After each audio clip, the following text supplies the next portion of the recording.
মুকুন্দ, হ্যাঁ?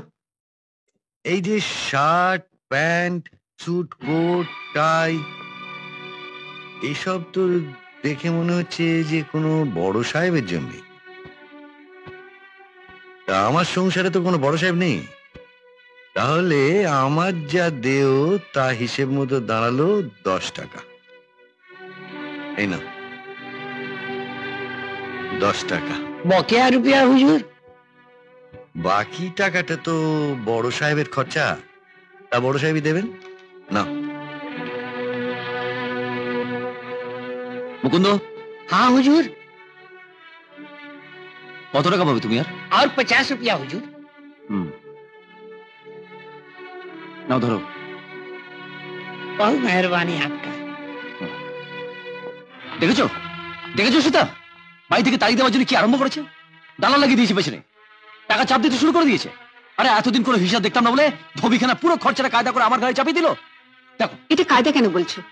লন্ড্রির কাছে জামা প্যান্ট ছাড়া তো তোমার হয় না, আর বেশিরভাগ খরচ তো সব তোমারই জন্য। ঠিক আছে ঠিক আছে, এবার থেকে আমিও সবকিছু চুলচেরা হিসেব করে নেবো।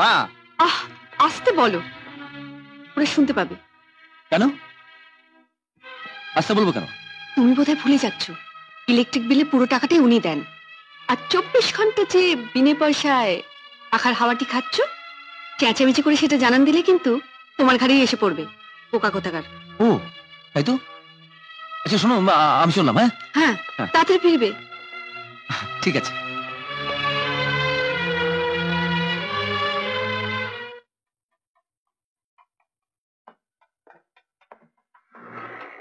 লোকনাথ স্যার, বেশ কিছুদিন হলে দেখছি কাজে তোমার সেই উৎসাহ আর নাই।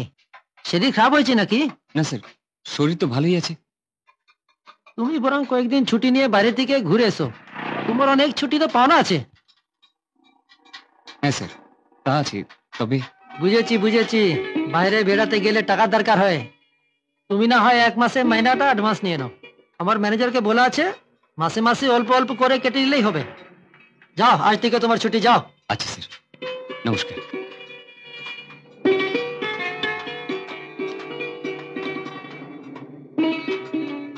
কি আপনারা খুশি তো?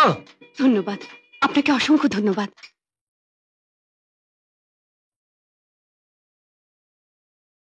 বাবা, আজ আমাদের মালিক নিজে থেকেই আমাকে কয়েকদিনের ছুটি আর কিছু টাকা অ্যাডভান্স দিয়েছে।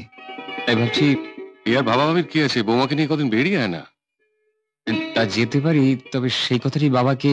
কি মুশকিল, এদিকে তোর বাবা আপত্তি করবে? কি হরনাথ? না না, ঠিকই তো ঠিকই তো। হ্যাঁ হ্যাঁ, যাও যাও, বৌমাকে নিয়ে ঘুরে এসো। হ্যাঁ হ্যাঁ হ্যাঁ, বেরিয়ে পড় বেরিয়ে পড় বেরিয়ে পড়, আবার বেরিয়ে পড়, কালই বেরিয়ে পড় বৌমাকে নিয়ে। হ্যাঁ যা। আচ্ছা। হ্যাঁ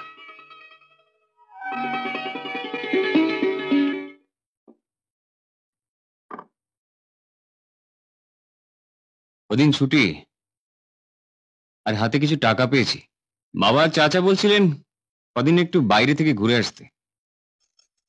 আমার শরীরটাও বিশেষ ভালো নেই, আর একা যাওয়াটাও উচিত হবে না। তাই কথায় বলে এক হাতে তালি বাজে না, দোষ দুপক্ষেরই থাকে। তাই কম বেশি দুপক্ষকেই মানিয়ে নিতে হবে। আর মুখ্য মানুষ বলে তালজ্ঞান থাকে না আমার। তাই ক্ষমা চেয়ে নিলে এমন কিছু ছোট আমি হয়ে যাব না নিজের লোকের কাছে।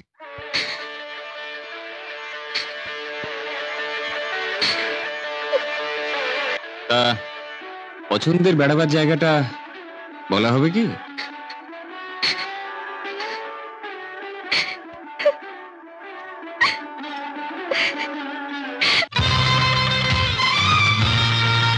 তুমি আর মাসুদ সাহেব যে আমার বাড়িতে আসবে, এটা তোমার শ্বশুর মশাই হরনাথ বাবু জানেন?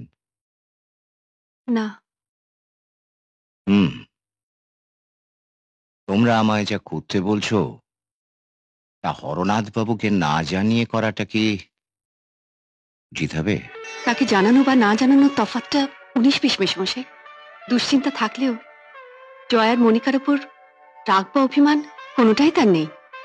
তাই মুখে কিছু না বললেও মনে মনে তিনি খুশি হবেন যদি জয়ার মনিকার সম্পর্ক আবার স্বাভাবিক হয়ে যায়। আর তোমার স্বামী যদি শোনেন? সোমনাথকে নিয়ে আপনি নিশ্চিত থাকতে পারেন পরিমল বাবু, ও নিজেকে নিয়েই ব্যস্ত। নিজের সন্তানের দিকে তাকাবারই সময় নেই। মাসুদ সাহেব, আমিও কি চাই না আমার বৌমা আমার বাড়িতে ফিরে আসুক? আমার মনে হয় আপনার স্বপ্ন সফল হবেই। সবই তো বুঝলাম বৌমা, কিন্তু মনিকা যা কঠিন মেয়ে। না মেশমশাই, মনিকার বাইরেটা সূর্যের মতো প্রখর হলেও ভেতরটা কিন্তু চাঁদের মতোই কোমল। তাহলে মেশমশাই, আপনি আমাদের অনুরোধ রাখবেন তো? মা, মা, আমি বেরোচ্ছি, ফিরতে দেরি হবে। কেন রে? আমার এক বন্ধু অসুস্থ, ওকে দেখেই ফিরবো। ওরে শোন, আসবার সময় জয়ের খবরটা একটু নিয়ে আসিস, কেমন আছে ছেলেটা। মা, তোমায় কতবার বলেছি তুমি আমায় নিয়ে তো চিন্তা করো না। আর আমি চাচা কেন খবর নেব? তোমার জয় একবার আমার খবর নিতে পারে না? আমি আসছি। মায়ের মন কেমন করে বুঝবি? যেদিন মা হবি সেদিন বুঝতে পারবি। মা, বাবা, বেজদা, বেজবৌদি, কি হলো, চেঁচাচ্ছিস কেন? হ্যাঁ, এই দেখো, দেখো আমি পাস করেছি। হ্যাঁ বাবা, এই দেখো, দেখো আমি পাস করেছি।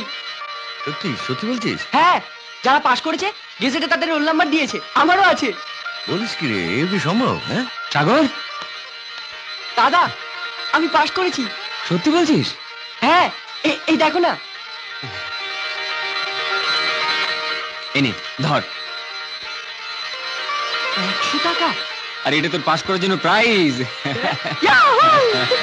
ওরে বোকা ছেলে, পাস করবার আনন্দে সবাইকে প্রণাম করতে ভুলে গেলি। এই বাবাকে প্রণাম কর। বেশ বেশ, কল্যাণ হোক, বেঁচে থাক। লেখাপড়ায় মন থাক। আরে থাক।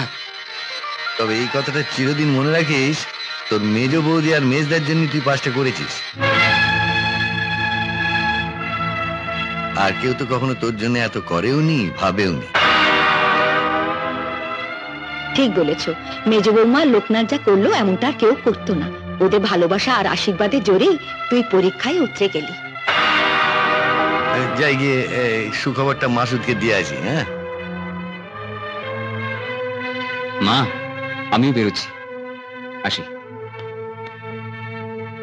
চলো বৌমা, এই আনন্দে তুমি আর আমি মন্দিরে পুজো দিয়ে আসি। চলো।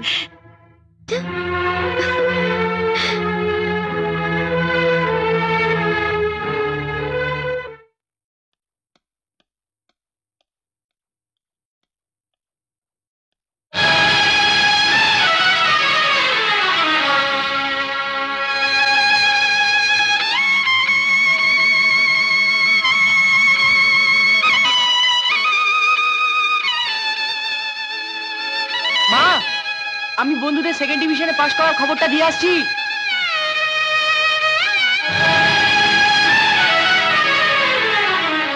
এরকম আরো অনেক সিনেমা দেখতে হলে ডাউনলোড করুন ক্লিক অ্যাপ।